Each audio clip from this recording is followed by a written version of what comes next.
सभी बेरोजगार लोगों को नमस्कार। कोई पढ़ाई लिखाई पर बात होगी नहीं, क्योंकि पढ़ाई लिखाई करने से कोई फायदा है नहीं। पढ़ाई लिखाई करा के ही क्या करेंगे जब आपको रोजी रोटी हो ही नहीं सकता आपके पढ़ाई लिखाई से। समस्या इस बात की है हमारे देश में कि मोदी जी केवल अपने मन की बात करते हैं। कभी इस जनता के भी मन की बात सुन लिया कीजिए। बहुत बार मन की बात हम लोग सुन चुके हैं, परेशान हो गए हैं। भैया बेरोजगारी इतनी बड़ी हो गई है, इतनी बड़ी हो गई, इतनी ज़्यादा बेरोजगारी हो गई है कि जरा सोच के देखिए कि एक पढ़ा लिखा व्यक्ति जो ग्रुप डी के लिए, जो कि बीएससी कर चुका है, बीए कर चुका है, एमए कर चुका है, पीएचडी कर चुका है, ग्रुप डी के लिए फॉर्म भरता है और 2.5 करोड़ विद्यार्थी फॉर्म भरता है। भैया सोचने वाली बात है। मोदी जी 2.5 करोड़ जनसंख्या युवाओं का कम नहीं होता है। 2.5 करोड़ है तो उसके माँ बाप भी जोड़ लीजिए, भाई बहन जोड़ लीजिए, और वो युवा है तो उस पर उसके परिवार का निगाह टिका हुआ है, उससे एक आस जुड़ा हुआ है उस परिवार का। प्लीज आपसे हाथ जोड़कर विनती है हमारी। अब कहिएगा कि आप पगला काहे गया है। लोग कहेंगे, कुछ नेता लोग, देखो हमारा कोई पार्टी या पॉलिटिक्स से कोई मतलब नहीं है। जैसा बीजेपी वैसा ही कांग्रेस, वैसा ही आरजेडी, वैसा ही जदयू, सबका हाल वही है। अगर कांग्रेस का हाल बेकार नहीं होता तो बीजेपी नहीं आता, और आरजेडी का बुरा हाल नहीं होता तो जदयू नहीं आता। सबका यही समस्या है। मुझे किसी पार्टी से मतलब नहीं है, लेकिन मुझे अपने आदरणीय प्रधानमंत्री नरेंद्र मोदी जी से मतलब है। ये छात्र ने आपको बनाया है, ये छात्र ने आपको जिताया है, और केवल आपको अपने मन की बात करने के लिए प्रधानमंत्री नहीं बनाया था।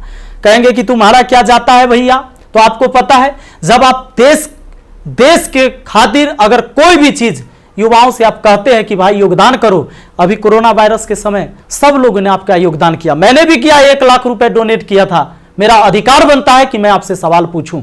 मीडिया वाले आपसे नहीं पूछेंगे, क्योंकि मीडिया वाले आपके हिसाब से चलते हैं।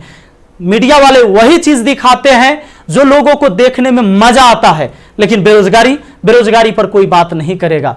व्यू नहीं होंगे, इसलिए बेरोजगारी पर बात नहीं होगा। उसको चर्चा केवल चाहिए कि रिया चक्रवर्ती किसके साथ आज घूम रही है, कल कहां सोई थी, परसों कहां सोएगी। रिया चक्रवर्ती के बारे में ही केवल चर्चा होगा। लोगों को मजा आता है, उस पर व्यू होता है, तो वीडियो उसी पर बनता है, उसी पर लोग चर्चा करते हैं, क्योंकि चैनल का टीआरपी बढ़ते रहे। और ये मजबूरी है हमारी कि एडुकेशन चैनल वाले अब पढ़ाई न करवा के ये सब चीजें पर उतर गए हैं। मैं आपको आज बहुत सारी बातें बताने वाला हूं, करने वाला हूं। जो भी लोग हैं जिनको परेशानी हो, क्षमा चाहते हैं। अब परेशानी हुई है तो क्या कर लीजिएगा, हमको इतना ही कर दीजिएगा। कभी गोली मार देगा कोई तो याद रखिएगा, इतिहास जब लिखा जाएगा तो मरने वालों में लिखा जाएगा, भागने वाले और बिकने वालों में नहीं होगा। सीधी सी बात है। अब ये बेरोजगारी की आलम यह है भैया कि अब आपको बता देते हैं, पढ़े लिखे लोग 2.5 करोड़ स्टूडेंट जो रेलवे का फॉर्म भरता है, जिसमें 500 रुपए सरकार लेती है। इस तरह से टोटल 12.5 अरब होता है रुपया, यानी कि 12 अरब 50 करोड़। बात समझ में आ रहा है? हमें समझ में आ रहा है, क्योंकि मैथ का मैं टीचर हूं तो मुझे समझ में आता है। हमारा गांव में 5 रुपए ब्याज चलता है मोदी जी, 5 रुपए सैकड़ा महीना का ब्याज चलता है। 3 रुपए मान लेते हैं कि मोटा रकम है तो 3 रुपए। अब 3 रुपए से हमने निकाला 3% से महीना का, क्योंकि महीना में ब्याज चलता है गांव में। तो इस तरह से 12 महीना में 36% हुआ, 2 साल में 72% हुआ, और ये 12.5 अरब का जो ब्याज हुआ वो 9 अरब हुआ। 2 साल आप लटका दिए रेलवे वाला फॉर्म भरवा के लड़का सबको 500 रुपया लेके। अब आप कहिएगा कि एग्जाम के बाद तो हम पैसा लौटा देते हैं, लेकिन बात यहां यह है कि पैसा तो आप लौटा दीजिएगा, 100 रुपया रख लीजिएगा, 400 लौटा दीजिएगा, लेकिन 2 साल में आपने बिजनेस कर लिया है 9 अरब का। भैया बहुत होता है 9 अरब, कोई साधारण बात नहीं है। अब देख लीजिए, आप कहेंगे कि इतना बकर बकर कर रहे हैं, भाई गरीब आदमी है। जब मेरे अकाउंट में केवल 1,23,000 रुपया था ना, तो 1 लाख रुपए हम पीएम केयर फंड में दिए थे। काहे जानते हैं? कि कोरोना से लड़ाई लड़िएगा ना, तो कोरोना से लड़ाई लड़िएगा तो देश हित में ही पैसा जाएगा। इस पैसा से जब वैक्सीन बन के आएगा, या हमारे साइंटिस्ट लोग जब इस पर रिसर्च करेंगे वैक्सीन पर, तो खर्च लगेगा। तो आदमी किसके पास जो औकात था, 1 रुपया, 11 रुपया, 100 रुपया, 50 रुपया, 1 करोड़, 500 करोड़, 1000 करोड़ लोगों ने योगदान दिया, जिनसे जो हो सका। पूरा देश आपके साथ खड़ा था, आपके साथ खड़ा था, और याद रखिएगा कि ये युवा बेरोजगार रहेगा तो आपके विरुद्ध खड़ा होगा, भैया तख्ता पलट जाएगा। ये बात पक्का सुन लीजिए, काहे कि आज हम दिल से बात कर रहे, दिल से बात किए थे तब ना मदद किए थे। अब देख लीजिए 30 मार्च को मैंने योगदान दिया था 1 करोड़ रुपए, हमारा तब पागलपन चढ़ल था। हम तो अपन गलती का पश्चाताप जूता से मार के करते हैं, लेकिन याद रखिएगा कि जूता उस नेता को भी पड़ेगा जो वोट मांगने आएगा हमारे यहां। याद रखिएगा, ये पूरा देश में अब बवाल होने वाला है। अगर सही टाइम से एग्जाम नहीं लीजिएगा, युवाओं को रोजगार नहीं मिलेगा, तब आपके मन की बात नहीं होगी हमेशा, ये जनता के भी मन की बात होनी चाहिए।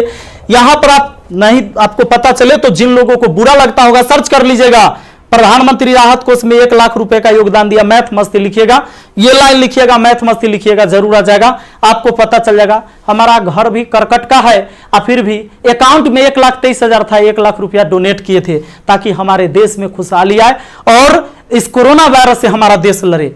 ए भाई, वो बच्चा के पैसा दिया हुआ है, जो हम पढ़ाते हैं ना, वो वीडियो देखता है ना, वो व्यू होता है, उसे पैसा आता है, वो पैसा हम आपको दिए थे। पाप लगेगा ना, तो तनी ध्यान दीजिए यहां पर। ये देखिए, कहते हैं कथी कि स्थानीय खिलौने बनाकर आत्मनिर्भर भारत बनाइए। खिलौना तो हम बनल है, जैसे मन होता है आप खेल रहे हैं, जो आप कह रहे हैं लोग वही कर रहा है। अब हम कौन खिलौना बने? खिलौना तो जनता बन चुका है आप लोगों का। ये हमारे मोदी जी थे, ये हमारे नीतीश बाबू हैं। इनका चाल सुनिएगा, इनका चाल क्या है। अभी जब चुनाव आने वाला है तो ये बिहार पुलिस के बहाली निकाल देंगे, बिहार पुलिस के बहाली निकाल देंगे तो भारी संख्या में एग्जाम एगो करवा लेंगे, रिजल्ट नहीं देंगे। अब एग्जाम दे के लड़का फसल है कि अगर नीतीश जी नहीं आते हैं तो फिर आगे रिजल्ट नहीं आएगा, कोई ना कोई बवाल। चूंकि बिहार में कोई एग्जाम जो है ये ना है कि साफ सुथरा से हो। आप देख रहे हैं बिहार एसएससी का एग्जाम कितना साल में हुआ है, आदमी बूढ़ा गया, जवानी में दिया था एग्जाम और रिजल्ट आते थे बूढ़ा जाएगा। अब चूंकि बिहार में एग्जाम ऐसी होता है, तो ये क्या होगा कि रिजल्ट होगा चुनाव के बाद, मजबूरन फिर नीतीश कुमार जी को चुनेंगे, शिक्षक के बहाली आ जाएगा, बिहार पुलिस के बहाली आ जाएगा, सारे बहाली, दरोगा सब के बहाली आएगा। ये कब होगा? चुनाव के टाइम में भैया। तो नीतीश जी का जो ये था, इसमें इन्होंने कहा कि नल जल का रख रखाव करने के लिए वार्डों को 2-2 हजार रुपया मिलेगा। हे प्रभु, ये 2-2 हजार कहला दे रहे हैं, नल जल के दशा दिखा दें। 33,000 करोड़, 33,000 करोड़ रुपया आपने बिहार में नल जल पर खर्चा कर दिया। आज आपको असलियत हम दिखाते हैं, इस वीडियो में देखिएगा आप लोग जरूर। इस वीडियो को इतना शेयर करिएगा कि मुख्यमंत्री से लेकर प्रधानमंत्री तक पहुंचना चाहिए, बिल्कुल पहुंचना चाहिए कि हमारे जहां से हम हैं वहां की स्थिति आपको दिखा देते हैं कि नल जल का स्थिति क्या है। बेरोजगारी तो भैया आपने ऐसी पहुंचा दिया है यहां पर कि लोग अब कुछ करने लायक नहीं है। आप अगर आत्मनिर्भर बनाना था, खिलौना बनाना ही था, ये कहेला पढ़वा रहे, शुरू से खिलौने बनवाते। कहेला 500-500 रुपया लेके फॉर्म भरवा लिए और 2 साल में 9 अरब आप ब्याज कमा लिए। प्रभु क्षमा कीजिए, प्रभु इस पर कोई उपाय कीजिए, वरना आपकी तख्ता पलट जाएगी। और सारे विद्यार्थी, जितने भी छात्र हैं, मैं आप सबसे अपील करता हूं, इस वीडियो को शेयर करिए, जितना ज्यादा शेयर हो। और सारे एजुकेशन चैनल वाले जितने भी, चूंकि आपके मीडिया नहीं दिखाएगा, विद्यार्थी का दर्द कोई नहीं समझ पा रहा है, वो वही चीज दिखाएगा जो सरकार चाहती है। हमारे सारे भाई बंधु जितने भी वाईफाई स्टडी एग्जामपुर है, अभिनव शर्मा है, राकेश यादव सर है, जितने भी लोग हैं जो भी वीडियो बना रहे हैं बहुत अच्छा कर रहे हैं, सभी को हाथ जोड़कर तहे दिल से मैं धन्यवाद देना चाहूंगा।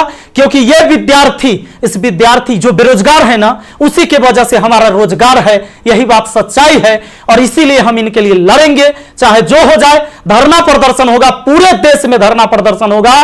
और जहां ये 2.5 करोड़ विद्यार्थी सड़क पर उतर गया, तो सुन लीजिए, ये बिहार से लेकर दिल्ली तक हिलेगा, ये बात निश्चित है। एक साथ हम हैं, सबके साथ हैं। सारे छात्र आंदोलन करने के लिए तैयार रहिए। एसएससी टाइम से एग्जाम नहीं लेती है। एक तो आप वैकेंसी ही कम निकालते हैं, अब वैकेंसी कम निकालते हैं तो जो निकालते हैं ओकर तो कम से कम एग्जाम ले लीजिए, सही से रिजल्ट ले लीजिए, सही से रिजल्ट दीजिए और एग्जाम सही से ले लीजिए, टाइम से ले लीजिए। एक शेड्यूल बना दीजिए, जैसे मैट्रिक का एग्जाम होता है, 12th का एग्जाम होता है कि इस महीने में होगा, इस महीने में रिजल्ट होगा। उसी तरह एसएससी का भी एग्जाम होना चाहिए, रेलवे का भी एग्जाम होना चाहिए। आपको जितने सीट पर लेना है, लेकिन इसका एक टाइम फिक्स होना चाहिए। कितने इस महीने में एग्जाम होगा, इस महीने में रिजल्ट आएगा, इस महीने तक ज्वाइनिंग होगा, ताकि अंधेरे में लोग ना जिए। हे प्रभु, ये पाप लगेगा अगर इस युवाओं के साथ गरीब के बच्चा ना जनरल कंपटीशन के तैयारी करता है, आर्मी के तैयारी करता है, गरीब के बच्चा जाता है, कम से कम एकरा साथ इतना अन्याय ना कीजिए। ये पाप का घड़ा भर चुका है। मैंने अपने सर पर जूता मारा है। अगर वोट मांगने मेरे एरिया में आइएगा, हम जूता मारेंगे आप लोग को, ये बात पक्का कह देते हैं। आई वीडियो शेयर होना चाहिए। आप सबको इस बात के लिए मैं कहना चाहूंगा कि आप शेयर करिए, इस वीडियो को पहुंचाइए, जहां तक हो सके इसको पहुंचना चाहिए। और हर व्यक्ति आपसे हाथ जोड़कर विनती है कि हल्ला बोल ये नारा लगाइए और सब लोग पहुंचाइए, सब लोग वीडियो बनाइए, जितने भी एजुकेशन से जुड़े हुए हैं, क्योंकि कोई मीडिया वाला आपको दिखाने वाला ये नहीं है। और बस यही बात कहना चाहेंगे और जल्दी आग के तरह इस वीडियो को फैलाइए। और ज्यादा कुछ नहीं बोलेंगे। बेरोजगारी इतना बढ़ गया है कि आप सब कुछ समझ ही रहे हैं।